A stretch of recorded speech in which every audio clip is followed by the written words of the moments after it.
Hello, Canada. Welcome back to another edition of the Canadian Citizen Journal. I'm your host, alias Tagai. So there's been a lot going on in the media these last 3 days. I took a little bit of a hiatus.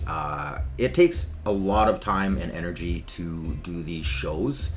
And after, weeks of only getting 2 to 3 hours of sleep, the body says enough's enough and it has to shut down. And I also have been doing this clothing line that I've been doing kind of sorted, and I already put it out there, so I urge you, please check out my clothing line.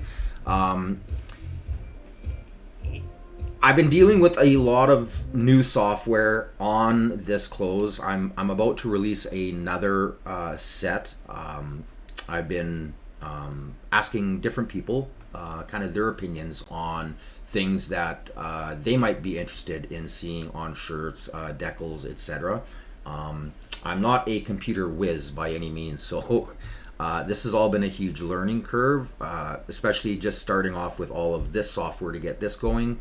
And then I've just done another upgrade here this weekend, so I've got I may make a few flaws. You'll have to just kind of bear with me. I'm hoping that everything works out really good. Like I said, I got some equipment upgrades as well as some software upgrades.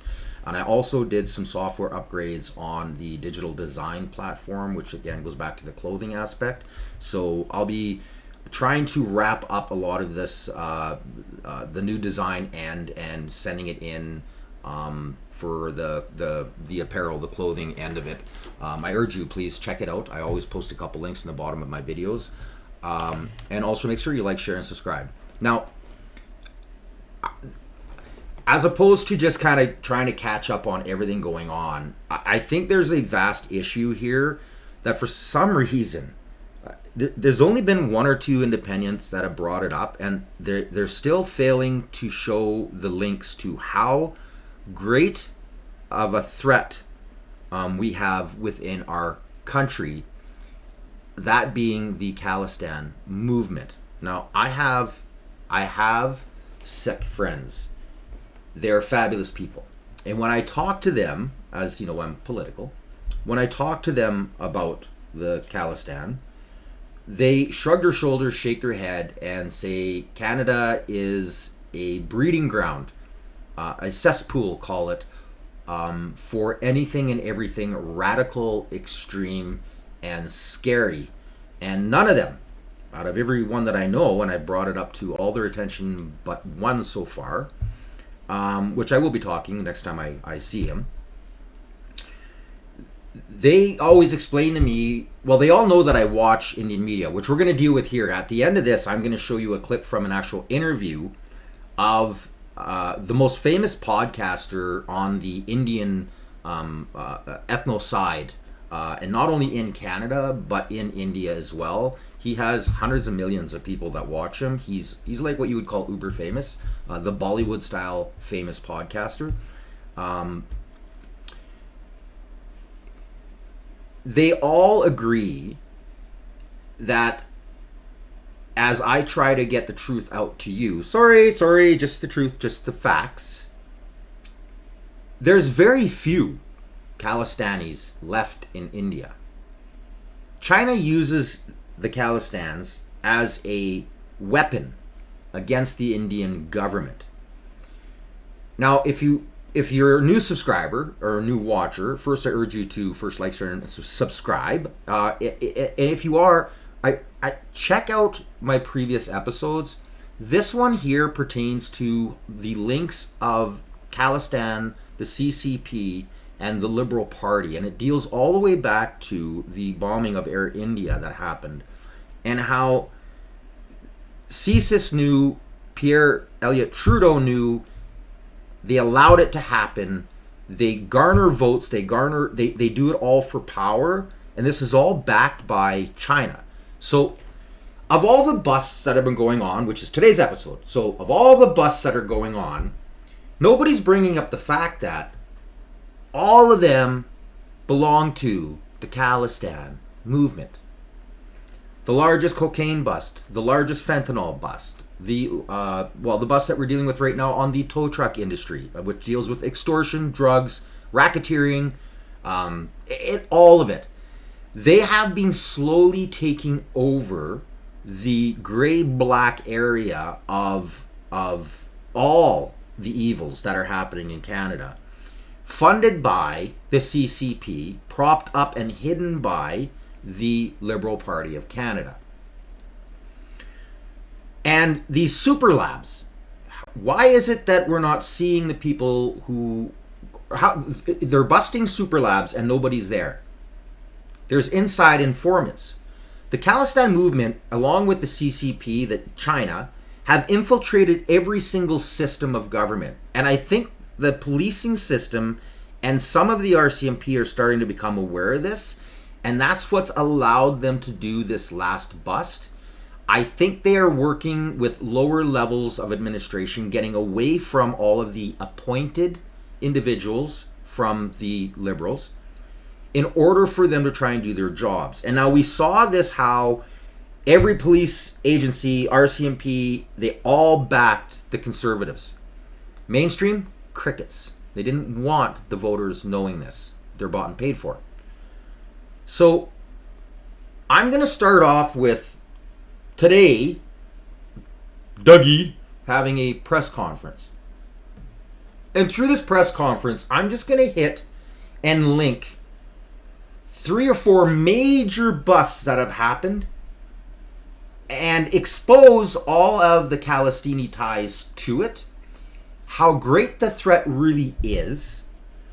I'm also going to bounce back to an interview that a presser that Dougie had yesterday, where he went off the hinges on one of his rants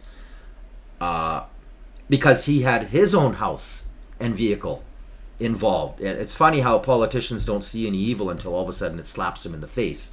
But this is a man that he is the main reason that we have the Liberal Party in power today, because he literally backed the Liberals. He's just as evil as they are, as far as I'm concerned. It's all about the greenback. It's all about lubricating the palms of the people that get him elected. And he is just inconceivably liberal in everything he does behind the scenes. He comes out looking like he tries to be a conservative, but if you tear off that shirt, he's wearing a liberal tank top underneath it. So I'm just going to kind of, like I said, tie all of this in. I'm just going to kind of 1, 2, 3 and clip all the way through. And at the end, I'm going to show you this amazing interview that you won't see. Done on India Media right at the G7, interviewing this huge podcaster. So without further ado, let's get started with Dougie and just start putting some truth and facts. Sorry, just the facts out in front of everybody. Go ahead, Dougie. When we're talking about physician recruitment, which seems to be part of the problem here, we're hearing from recently recruited internationally trained physicians about their frustration with delays that they're facing while dealing with the Ontario Immigrant Nominee Program. After arriving here in Niagara to fill desperately needed roles within our hospitals and communities, some of them feel that they're in limbo while they're waiting for their Ontario Immigrant Nominee Program nominations, and some are considering leaving the province. They're also concerned about a lack of communication about their status under the program and what they might expect to hear. Is your government taking any steps to resolve that situation? Well, the nominee program, really, at the end of the day, immigration is all controlled by the federal government. And certain areas, we need to make sure we keep people, and especially talented people. We do have a program. If they were a doc in the U.S. or anywhere across Canada, or in the U.K. or Ireland or Australia, I think there's one other country, they get expedited. Now, I don't know the status of each one of these docs. They have to go through the College of Physicians, Surgeons and Physicians and get approved. But on the immigration, I'd have to look into each case, because when I look into it, one person's from some country that's not in the program and so on and so forth. But if they're within the boundaries of those countries, and they should be expedited. Matter of fact, we can get them expedited probably in a week or so. So I'd really have to look at it case by case. And if they reach out to me, I'll reach out to the Minister of Labour and find out. But keep in mind, folks, I get endless calls for immigration. Immigration does not fall under the province. I do my best. but it falls under the federal government. And to be very frank, no matter what party's in charge up there, immigration's a tough file up there. No one seems to be able to get it together, no matter if it was the Conservatives or Liberals, because there's a tremendous amount of people. Give you an example. Yesterday, when I was with Mayor Chow. Okay, let's just debunk this right now. Okay, so here we have the immigration stats. Now, if you look carefully, you can see 2000 all the way up. So the transition from the first, Liberals into Conservatives, you can see how the numbers were pliably different, but they never stretched the numbers to an extreme. They were following demographics, and this was during a term where countries all around the world were admiring and trying to build their own immigration system on Canada's. Even Trump, at the very, very beginning of his first presidency, had mentioned that he admired the way Canada ran its immigration system, our vetting procedures, where we picked the people coming from, and the numbers in which how always pertain to the economic viability, the push on our systems. And then all of a sudden you have the turd come in, the Liberal Party, and I refer to them as the new Liberal Party. So if you're a new viewer, what I'm saying is there was a takeover, and it started in 2012, and by 2013, a lot of the original Liberals started to flee the party. They were seeing the infiltration of a full-fledged socialist ideology taking over their party. And not just the socialist end of it, they were becoming aware of the Chinese interference, picking out who was going to be the Liberal representatives in certain areas, eliminating really good candidates in favor of candidates that, well, love China, like the socialist idea. And of the socialism that was taking over the party, by 2015, they had exposed themselves as a socialist party with fascist ideas. And then we saw by the third and fourth year in, especially by the time the Wuhan kicked in, that they were indeed a fascist ideological party, which real liberals fled. And there's still a lot of people out there that are brainwashed by propaganda who are old school liberals that aren't aware of what's going on. This is why I always encourage you to like, share, and subscribe. Now, you can see this ideology on these stats. If you look very carefully and you see the first year, the transition year between the election, we had just come out of a crisis that Harper had steered us through with the help of one of the best ministers of finance, rest his soul, Jim Flaherty. The man was incredible, really, how he handled the books and guided us through what crushed the rest of the world. Canada, we floated right on by. It was amazing. And they brought the numbers down because they saw what was going on, and they realized they had to try to make sure they strengthened the housing market, because they knew that we were in a bubble which was blowing up all around the world. And they wanted to make sure, in order to keep the housing prices down, and in order to keep people with the ability to be housed and not homeless, they needed more houses being made and for sale on the market. And then all of a sudden you get this complete extreme party in, and you see here in 2015-16 Trudeau opened the floodgates. Now there was some backlash. They had a little bit of paperwork, some other stuff that they were kind of doing. It kind of dropped down 2016-17 again, but again they just slowly increased the numbers. And then when the Wuhan hit, they were forced They didn't want to. They were forced to pull back on the numbers, but it was already too little too late. And we were getting a huge push. Now, at this time, all of the investors, the people who are the high up in the Liberal Party, were buying vast amount of property, which we're going to deal with here a little bit later because the new housing minister has been busted. He's got some major ethic breaches. He's a multimillionaire who was buying up real estate, knowing what was going on and knowing they were driving a false market dollar value up. Trudeau has money ties into a housing investment firm, which again linked to a lot of people from the CCP. They're all part of this. This is all the ultra elite, kind of like Carney, how he's going to be using his political power in order to make all of his investors billionaires, even worth more money through Brookfield and all the rest of this stuff. Like, this is all, Canada is a laughing stock. Canada is a cesspool for the wealthy to tromp on the weak, which is us taxpayers. Now, if you notice, the second that the Wuhan was over, these numbers accelerated beyond anything anybody could ever imagine. So if we look at the 23-24, this is half of the year. We're only half of the year in, and we already blew the doors off what we should be doing. And now, I've mentioned on previous episodes, it was looking like 2.3 to 3 million, but looking at the stats right now, where they're going, we could well surpass 5 million people by the end of this year.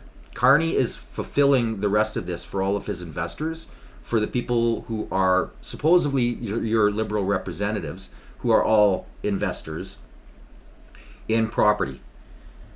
So the fact that Dougie's coming off and he's, flapping his gills again, he's really showing his ignorance and his denial of the fact that he's a Liberal. He's a full-fledged Liberal. This benefits all of the people that put him in power as well. They don't care about you. They don't care. All they care about is money. All they care about is the Laurentian elite that keep them in power. Now, we're just going to go back and listen to some more of Dougie. And again, I'm just going to do what I do. Sorry, just the facts. And Premier Ford, you've spoken out against repeat offenders getting bail. However, multiple cases of convicted criminals are now getting a lenient sentence because of a mass strip search at Maple House Jail in December 23. Are you not at least a bit upset at the actions of provincial staff are leading to criminals being released early? Well, first of all, anyone who doesn't follow the rules will be dealt with. Simple as that. Everyone, they might be criminals, but they're human. We got to treat everyone with respect and under the rules. And as for releasing, I'm not going to go on my rant again, but I can't tell you how many messages I got from my little rant yesterday, and it doesn't matter what race, creed, color, status in society you are. I just got flooded full of messages saying it's about time someone's calling these people up. You can't have the largest drug bust in the history of Peel, 500 kilos of cocaine, and out of the 6, I think 1 is in jail. They're all out on bail for the second or third time. It just doesn't cut it with the people. They're frustrated, and then getting cars stolen and kicking doors in and walking into grocery stores with hockey bags. And it's happened at LCBO, and they just start loading everything up. You can't run a province or a city under lawlessness. There has to be accountability. These people have to go to jail. These judges cannot keep letting people out on bail. It's crazy. And then people shooting up other people's houses. The other bus, that's 15 people, and they're all out on bail too. I think 1, they kept them in. But then we find out they were already out on probation. So what gives? We have to throw these people in jail, and we have to be tough on crime. And this is a conversation we're going to have at COF when we get together in the FMM meeting with all the premiers. Okay, so the judges thing. I've again, for the new viewers, I'll just revamp my case on this. we have the technology available to actually pick good judges and bad judges. We've had the ability to do this for generations. If they keep letting out and just slapping the wrists of criminals, we have the ability through all of the information to see that we have bad judges, that they just keep letting these people out, and they should be held accountable and lose their job. Be barred. Period. Now, they can go back to being, I shouldn't say be barred. So, lose the ability to ever be a representative of the judicial side of the law. They can go back to just practicing law because they suck at being judges.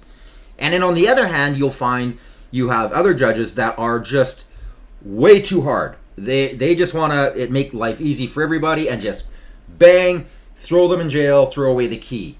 And again, you can see this because you will see the opposite side where you're losing the ability, and through appeals, court cases being changed because of how bad a judge actually dealt with the case. Now, with the technology that we have today, we could design an AI program that would do all of this work for us. So you could eliminate all of the tax burden of having to hire, thousands upon thousands of people to go through all this paperwork where they have emotional strings so they can lie and deviate, which we see lots in the government. Favoritism, especially the more and more the liberals are in power, this new liberal party hiring these people who are just anyways, so we have this ability, and this goes right to the Supreme Court. These people are a complete waste of skin. They're the reason you can't defend your property. They've never been in the position where, under violence or even the fear of violence, the natural urge of a human, which is fight or flight, occur. You could be a 7-foot, 290-pound bodybuilder trained in jiu-jitsu, and through scare, through intimidation, use a weapon greater than that being brought upon you in order to defend yourself, and you'd be sentenced and you'd go to jail for defending yourself. Same thing for a smaller person. You could be, a 4'8" woman who had their house broken by somebody, and they pulled out something larger than the tool being used against them to defend themselves, and they would be charged and they would go to jail. This is all because of the Supreme Court. This is the idiocracy, the idiocy, the just complete lack of understanding of the reality of the world. And because of this, and with the help of this fascist regime that's in power trying to take away our weapons, they're forcing society to allow chaos to always have the upper hand. So this whole judge thing, Doug is like, well, he's thinking elected, and even elected when it comes to the judicial system, now you're allowing outside sources, in which I'm going to show you how powerful the Khalistans are with the help of the Chinese government, how the billions of dollars that are coming in, taking over our system, causing the chaos. You can't allow that as an elected.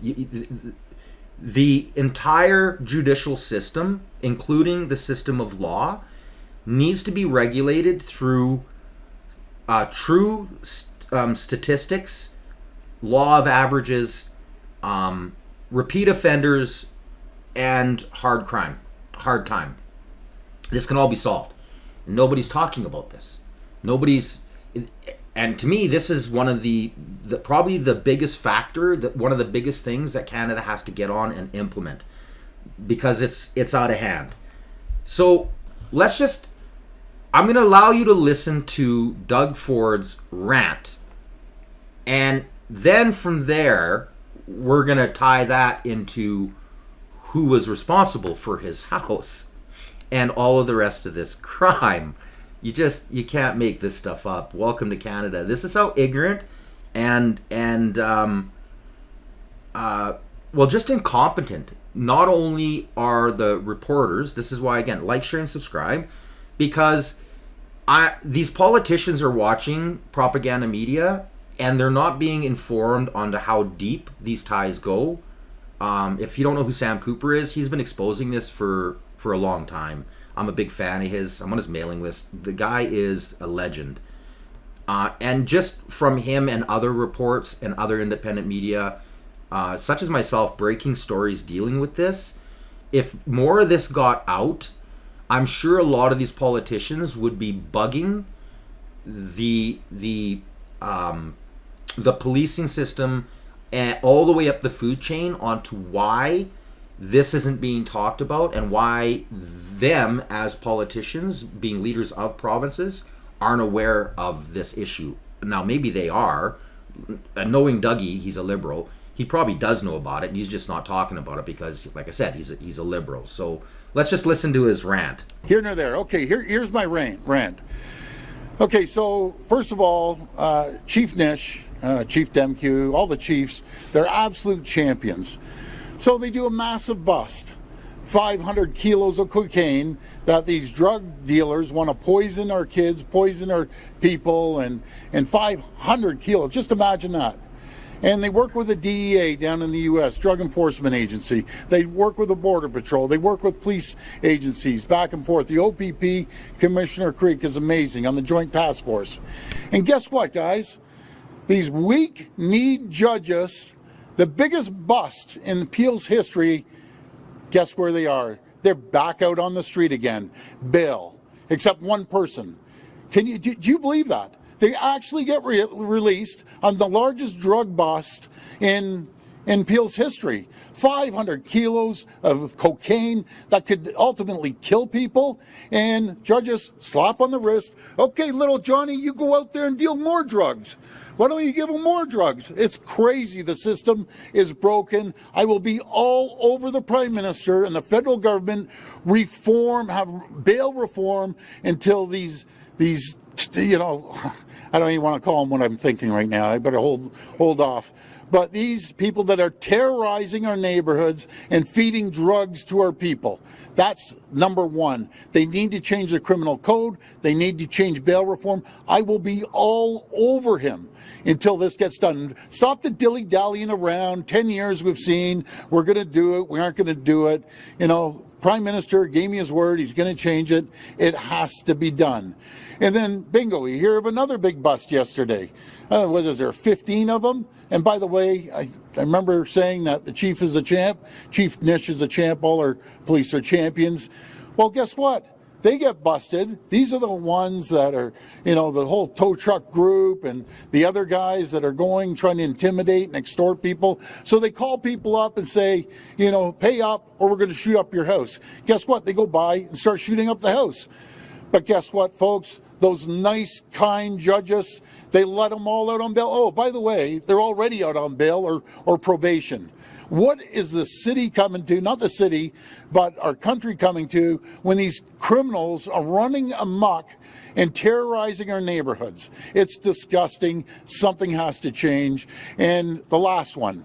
Did you hear about the guy that these thugs came up, ready to steal his car? They're all in their masks and everything. So I guess he was a hunter or something. He shot up in the air. I don't recommend that, by the way. But he gets charged. I got to find out this guy's name and number, and I'm going to hold a fundraiser for lawyer fees for him. He should get a medal for standing up. It's like down in the U.S., we should have the castle law. Someone breaks into your house, and I know any of these people here, someone breaks into your house, and they're coming after your kids, and you're coming after your spouse, you're going to fight like you've never fought before. You're going to use anything that you have, be it weapons, baseball bats, knives. You're protecting your family. These thugs shouldn't be coming in there. Now, I'm going to tell you a story. Probably get in trouble for this. Do you want to hear about stupid criminals? Have you ever seen that show about stupid criminals out there? So 4 thugs come racing down my street, masks on, ready to take the car out of the driveway. Surprise, surprise, at 12:30, the 2 police cars are there. The chase is on. So they chase him. One guy runs out, takes off. They capture him, and they catch these other guys. But just imagine all the unfortunate people that don't have security there at their house with masks on, and they had all the tools ready to break in and everything, and guess what's going to happen? They're going to be back out. Why don't you guys come over for a barbecue tonight? I'll take care of you better than the police. And thank God the police got you, and I never did. Anyways, that's my rant. I'm sick and tired of the weak justice system that we have. They have to get a backbone, and we need to start throwing these people in jail. This is turning into a lawless society. That's my rant, and that's it. Okay, so all of this coming from a guy who literally helped the Liberal Party get in power.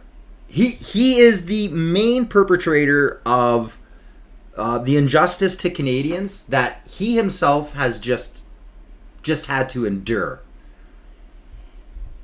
All of the police, RCMP, backed the Conservatives. Pretty much anybody who deals in the field, right to protection services, in our jails, even the border guards, all of them backed the Conservatives. Yet this guy refused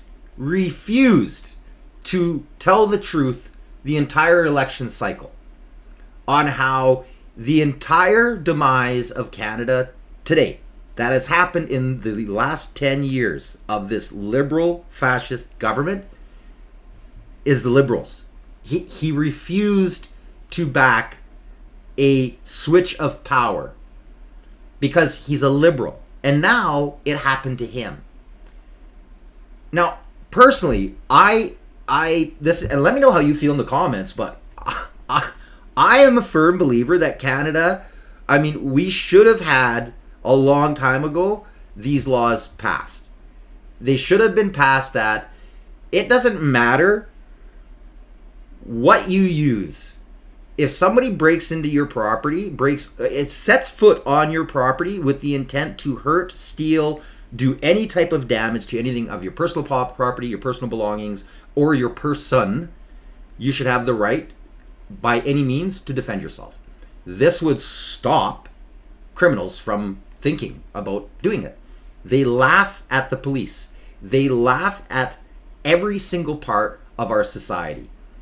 And the reason they do so is because they come from areas where the police are incredibly corrupt and where the population is so great that the police can't even get control on a lot of the crime, such as India and China and all these other countries. Okay, so let's just take a listen, and you'll start to see that this is a much bigger problem, because all of these busts are Khalistans that are being given the drugs and the ability and the money through China to help the Liberal Party stay in power, to create chaos. Now, again, if you're a new reviewer, I studied, I still do propaganda. I've been doing it for decades. This Liberal Party is the masters of not only propaganda, but of using propaganda and policies to create fear, hate, and division. And this is what, a nation divided is easy to pick apart. And it's easy for them, knowing that they have a voter base that, come hell or high water, they don't care if a man in a little mustache who raised his arm at a 45-degree wanted to completely eliminate a certain people, they would vote. They would vote for him. And it's a small percentage of Canadians. I kind of just threw a poll that I tried to do. I'm kind of figuring it's got to be close to about 20%, which is still a vastly too high of a number. But let's just watch this, and you'll start to see all the truths of what's really going on in Canada. Ahead of his visit, Canada has busted a massive drug network. It is being linked to anti-India activities. The operation was named Project Pelican. This is one of Canada's biggest cocaine busts. Nearly 480 kilos of cocaine were recovered. The drugs are worth close to $48 million. 9 people have been arrested. 7 of them are of Indian origin. The police say the money was used to fund extremism. This includes pro-Khalistan protests and referendums. Some reports say the smugglers had the backing of ISI, that is Pakistan's spy agency. Remember, tensions between India and Canada have been running high. The bust may open the doors to rebuild trust, but it also exposes how narco-terrorism hides in plain sight in Canada. Here's a report. Just days before Prime Minister Narendra Modi's visit, Canadian police have made a major bust, and the timing could not be more crucial. This is not just about drugs. It's about politics, security, and a terror network hiding in plain sight. The operation is called Project Pelican. It was led by the Peel Regional Police in Ontario. The target? A massive narco-terror network with international links. The scale is unprecedented. The cops seized over 450 kilograms of cocaine. Its street value is nearly $48 million. These 9 men were apparently running this network. 7 of them are of Indian origin. All of them are based in Canada.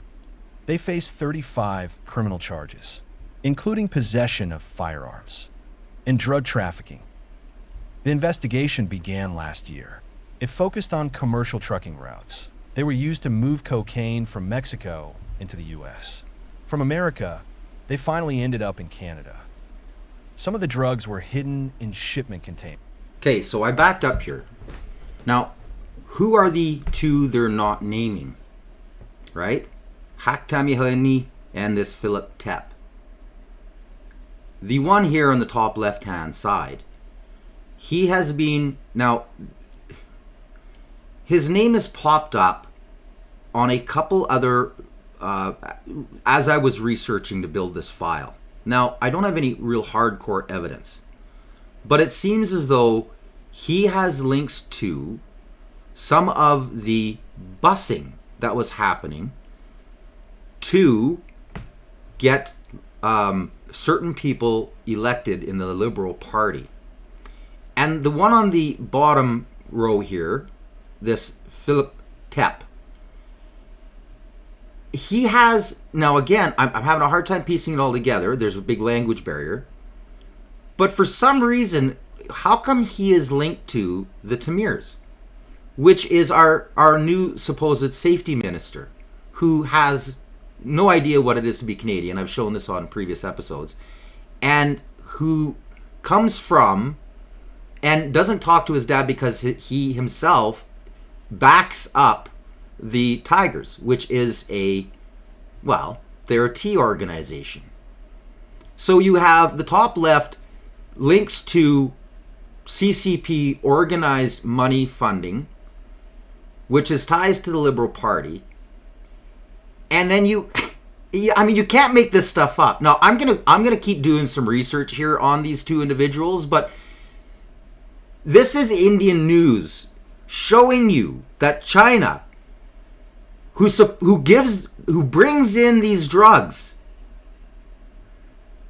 and then sells them at major discounts to these individuals who are all part of tea organizations, and the majority of it is the Khalistan movement, who all have ties to the Liberal Party. The people, we are being systematically destroyed by this Liberal Party. They are in full cahoots and they know exactly what is going on. Again, previous episodes, CSIS is in complete disarray. They have been ordered to shut down anything that looks into the Liberal Party. Previous episodes. They have purposely exposed individuals working for CSIS and put them in harm's way on people working on these files in order to stop even further knowledge coming to CSIS about any links from the CCP, the Khalistans, and the Liberal Party. They are destroying the actual system put in place to stop this from happening. This comes at the senior levels, the Privy Office and the Prime Minister. Nothing has changed with the new Liberal. Carney is this, he's just the general leading the same fascist army. This party is destroying Canada. India is fully aware of it. So are a lot of other countries. The States is aware of this. Again, previous episodes. I'm just here to keep presenting the evidence as it comes up and show you what mainstream refuses to expose because they like free money and they love the chaos. It's all sound bites and video clips. Let's keep going. Including possession of firearms and drug trafficking. The investigation began last year. It focused on commercial trucking routes. They were used to move cocaine from Mexico into the U.S. From America, they finally ended up in Canada. Some of the drugs were hidden in shipment containers. Others were seized at major border crossings. But the plot goes deeper. It is beyond cocaine or guns. Reports say this network of drug smugglers had another mission. They were generating funds for anti-India activities on Canadian soil. That includes pro-Khalistan referendums, protests, and even funding for arms. According to one claim, the plot appears to have links to the ISI, that's Pakistan's intelligence agency. Reports suggest the ISI is using Khalistani sympathizers. This is to traffic cocaine supplied by Mexican cartels. Some of that money is believed to be channeled towards campaigns targeting Indian interests. The network may also be involved in moving heroin from Afghanistan. It's a familiar pattern, and for India, a troubling one. India and Canada have had a strained relationship. Last year, diplomatic ties nearly collapsed under the government of Justin Trudeau. Since then, there have been deep fissures. New Delhi has accused Ottawa of providing space and oxygen to Khalistanis. This bust could set the tone for PM Modi's visit. Perhaps even open an opportunity to reset relations. These revelations show how Khalistani extremism isn't just rhetoric. It's being funded, organized, and in this case, armed through drug money. Canada's officials have called the operation a success. They've praised police for the coordinated action. But questions remain. How deep does this network go? Who else is involved? And what happens next? India will be watching this probe closely. It's a chance to call for greater accountability, for cooperation on security, and for clarity from a country that claims to be a partner, but has often looked the other way. This doesn't end, people. This doesn't end. So let's just get on to this. This is in the towing industry. The project allowed us to target a group and disrupt and dismantle its operations. Our investigation identified a criminal organization, its members and associates, and Look revealed carefully. its hierarchy and structure, as well as numerous offenses it was involved in, including extortions, firearms-related offenses, frauds, and other property-related crimes. As a result of the investigation, we seized over $4.2 million worth of assets, including 18 tow trucks from certified... Now, I played this little clip because I wanted you to see the faces, okay? And we're going to get back on this because there's a presser that just happened today on this file. These are all Khalistani extremists.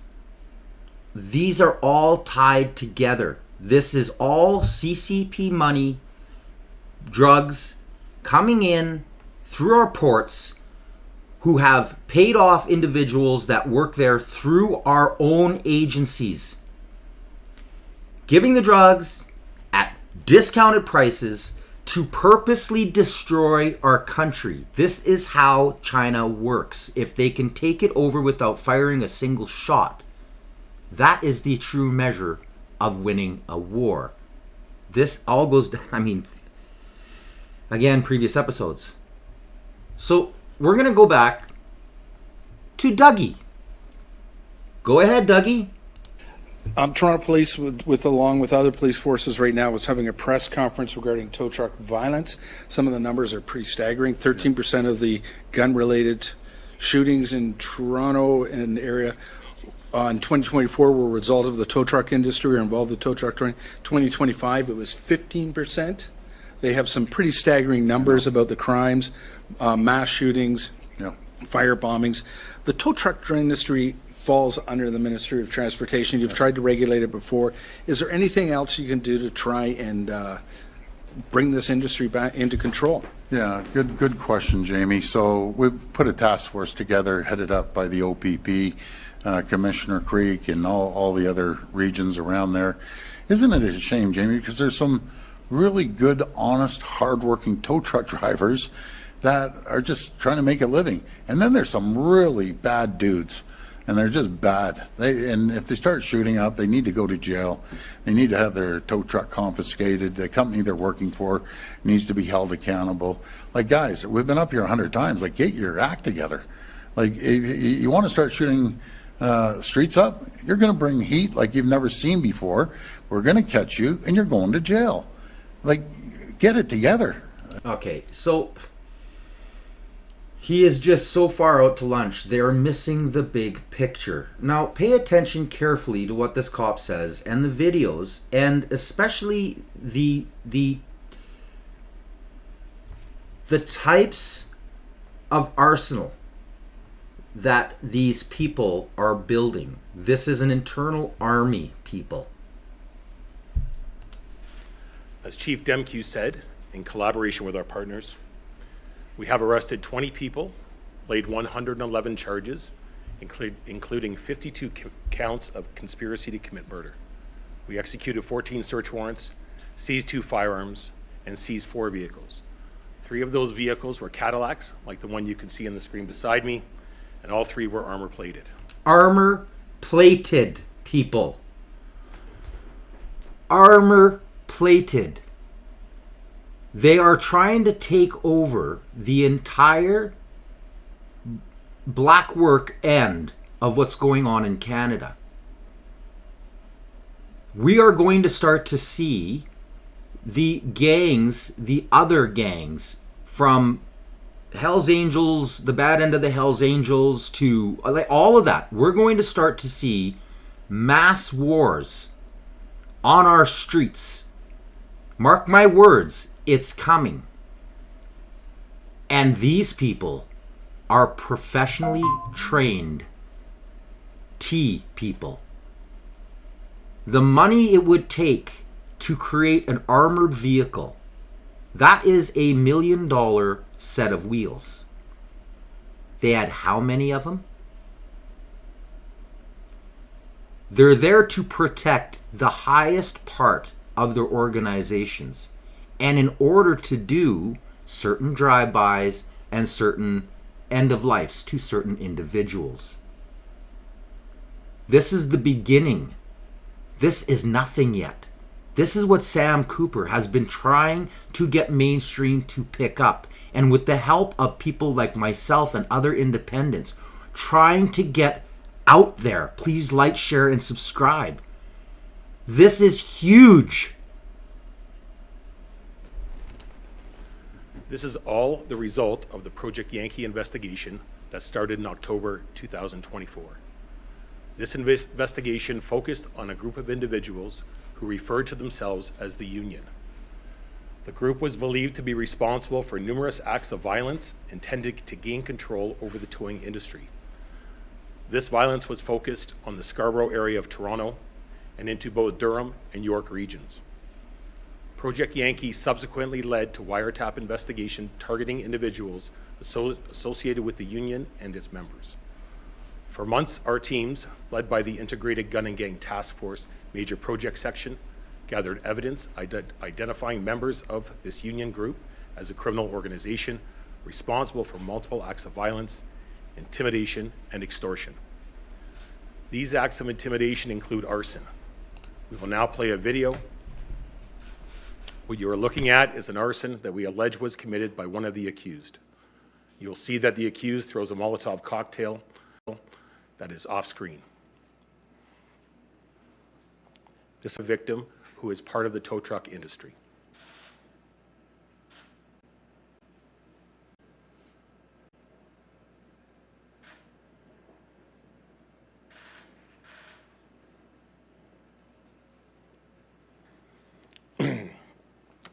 We will now play another video. In this video, you can see a suspect torching the vehicle of a rival group. This happened in Whitby in February.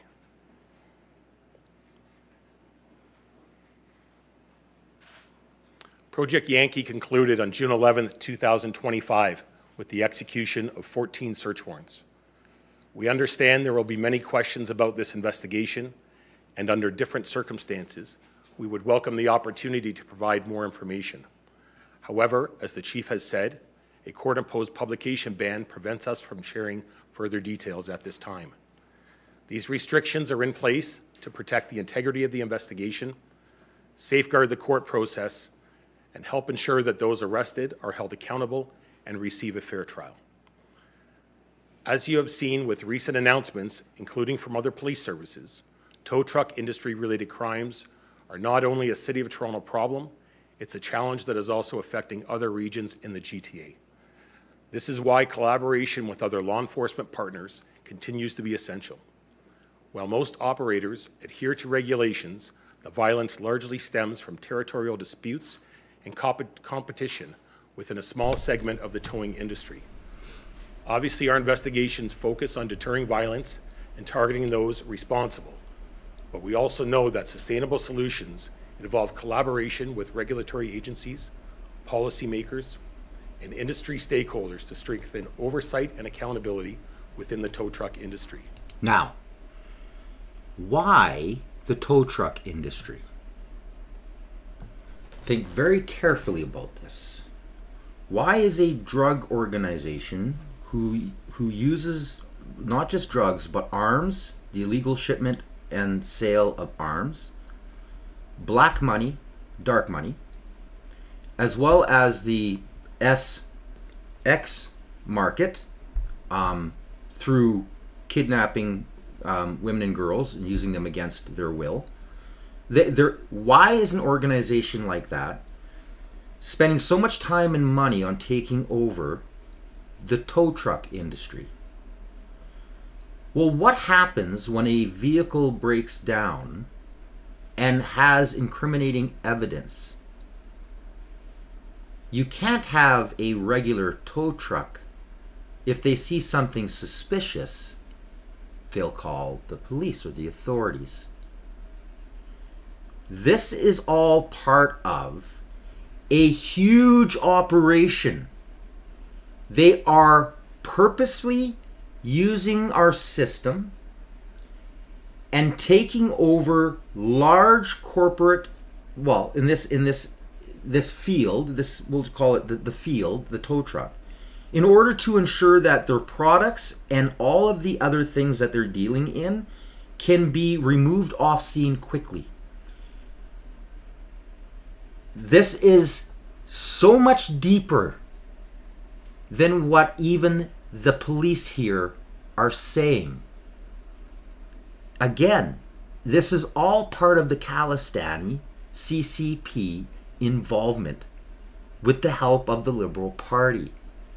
The fact that even these police, I'm sure they're aware of it and probably can't say it because we know how they are. They try not to say anything, but seriously, this is why they're taking over the tow truck industry. Those semis, when they break down or if they have an issue, even a flat tire, need to be mobilized as quick as possible in order to make sure their product doesn't get seized. None of this gets exposed. No charges get laid. This is how they hide the evidence. The tow truck companies that they are fighting against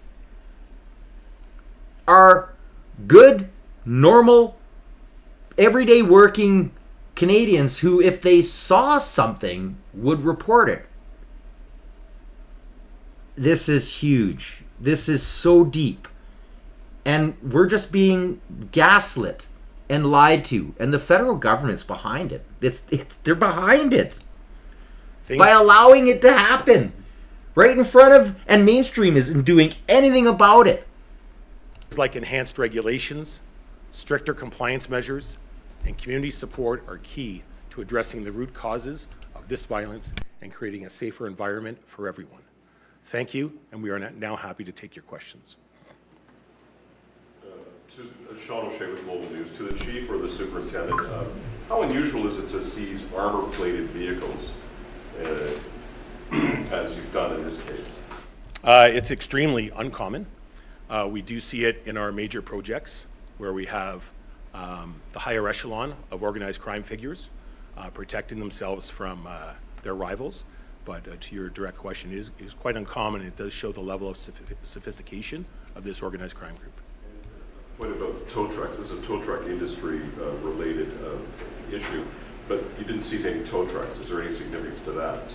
I will tell you the investigation is ongoing. We didn't seize them at the time of our takedown, but the investigation is ongoing, and if the information provides us information about the seizure of these vehicles, we will definitely do it. Do you think, one follow-up, do you think this particular gang group union is the most significant one in the city, perpetrating some of these allegations that they're perpetrating some of the most volume of crimes, or is this just one of many? What I can say about that is it played a significant part in the violence in the city of Toronto, and it was because of that why they were targeted for this investigation. Can you speak out, Chief Superintendent or Chief, about how, if at all, this is related to the Piper Arms situation? Obviously, there was a link 2 weeks ago when we talked about some of the individuals in that investigation connected to the tow truck industry. Are these two investigations linked? As we had mentioned earlier, that we can't speak to the specific details because of the publication ban, so I can't go much further into that area. The court records indicate that some of these charges that you've announced today are linked to plots to be carried out, shootings at two other establishments in Durham region and one in Scarborough. Can you speak to that and I guess the brazenness that Toronto Police helped prevent? What I can say about that is that there is a publication ban. I can't get into the details, but extreme acts of violence were prevented by this incredible investigation and the investigators making on-the-fly decisions to keep the community safe. Obviously, the violence across the tow truck industry has been wreaking havoc on the city for years now. Is this just a drop in the bucket, or how confident are you that these arrests and charges will actually curb the violence here in the city related to the tow truck industry? We're extremely confident that these arrests and the arrests of our partners across the province and the GTA will have an impact on the violence in our city. Well, we're removing the people that are coordinating these acts of violence, and we're taking them off the streets. We're hoping to keep them in jail until their trial, and the courts will deal with them the way they need to deal with them. But our first phase is to remove them off the street and keep the public safe. I think, whenever we get asked questions around this kind of thing, the one thing I do and the leadership does is look at what the evidence shows us and the data shows us regarding shootings. And you've heard me speak about this before. I do it with some trepidation, recognizing that one shooting's too many and that every shooting has a massive impact, not just on those directly impacted by the violence, but by those in the communities impacted. And frankly, when I think of our members responding, they respond into harm's way time and time again. So I'm very cautious when I talk about the data, but the data is showing that we have seen a reduction in gun violence. And the numbers are going downwards in a direction that we're very closely monitoring. But I believe, when you look at the numbers, it is showing that these investigations and our members' presence in our communities are making a difference. Chief, can you say how many of the 20 are out on bail at this point? None. Chief, previously, 2 weeks ago, at the Piper Arms press, the superintendent at the time talked about the fact that those charged in that investigation were guns for hire. Are these the people that were doing the hiring? And can you, I guess, offer a distinction as to how this is a criminal organization versus previously where it was just a bunch of guys committing crimes? So the information that we have from our investigation that I can speak on is that we are at the upper echelon. We are with the group that was organizing and hiring the acts of violence. And it's quite telling that none of them have criminal records or are before the courts, because they are the higher level. This is why we have a specialized unit with the Toronto Police Service in our major project section that go after this very group. And the way that we go after them is through wiretap investigations, where we get the conversations about the planning and the organizing of these violent acts. How long do you think the union's been acting here in the city? How long have they been around? I don't have the details about when the group formed, but many of them are tow truck operators that have operated in the city of Toronto for a great deal of time. And one more question. Why was it called Yankee, Project Yankee? I think it's because the group called themselves the Union, and going back to the U.S. Civil War, I think, is kind of what it is. A question that Constable Kelvin out today. His case before the courts concluded, sentenced to 12 months probation, 3 years firearm prohibition related to a Kijiji deal gone wrong. Can you talk about how this is going to affect this constable's job within the Toronto Police Service? Well, to be fair to the entire process, I'm yet to be briefed on the specifics of the court finding. But when I am, we'll take into considerations what we have as options under the new Community Safety Policing Act and what options I have available to me as chief, and we'll go from there. Okay, thanks, everyone. Thank you. Thank you, everyone, for attending today. So, this is... I'm going to end this as part one. I urge you to tune in. I'm going to keep recording and have part two out in right away. I'm just going to keep going. So I'm going to post this up and I urge you to watch the second part. We're just going to keep linking this all together. This is an existential threat to Canada. There are so many links that have been leading up to this that people like Sam Cooper and myself and other independents have been warning Canada about. This is why I urge you to like, share, and subscribe. Not enough people are talking about this. Not enough people are connecting the dots to just how deep this goes. Now, at the end of that presser, do you notice that they were saying that they had wiretaps, they can't talk any further on it? And in my own belief is, just off the evidence that I've had for a long time, I've got like terabytes of information.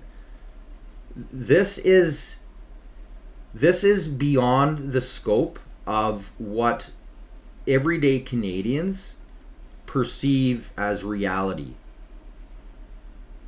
The fact that so many of us have known and been trying to talk about this, and wittingly, mainstream has avoided every aspect of this, right down to the foreign interference inquiry in our elections, and how even the fake probe they did into it falsified information and lied to Canadians. The mainstream ran on how the Justice did such a great idea, and Trudeau lying right in front, trying to accuse conservatives. And again, previous episodes, people, this is, like I said, it is the largest factor in our country. The other factor being tied to the other half of the Liberal government, which is their investments with green tech and multi-billion dollar, some trillion-dollar corporations on pushing their green agenda. And this is how they're getting away with it. They're using chaos and propaganda in order to divide Canadians on those who do their own research, witness, live, and are part of a society seeing what's going on every day, against those who live in the propaganda bubble and take all of the lies, misinformation, disinformation, malinformation, government-created words, to keep pushing this agenda. It's infiltrated our schools. It's infiltrated our universities. They're using all of this socialist ideology in order for them to pretty much complete their takeover on, like I keep saying, on the backs of us taxpayers, on the backs of everyday Canadians. We have a lot of great immigrants that do come in. I'm friends with a lot of them. I appreciate all of the reality of what Canada is. We are a very multicultural country. They're using that against us, our law against us, our system of democracy. Our democracy is a fake democracy. But they're using all of this in an evil way, and I just can't stress enough that without the help of you out there sharing us independence, donating if you can, and just helping get the word out. And even for my competitors who, use my homework, because I post all my information I show you in the description below, I don't care. As long as the word is getting out. This is what is imperative. This is it's so crucial. Canada we are a post-national state. As of 2 years ago, we become a post-national state, and we can fix it. It takes knowledge, and knowledge is power, but it's no good if it's not shared. You need to share the knowledge, you need to share the information, the reality, and the scope and breadth of how big this problem really is. I'm going to call that the episode 1. I hope you tune in for episode 2, where we're going to try to bring all of this to a full wrap, and make sure that you like, share, and subscribe. Until next time, you guys, I'm Alias Tagai. You will see me shortly. I'll be posting the rest of this soon after. Talk to you soon. And by the way, stay informed.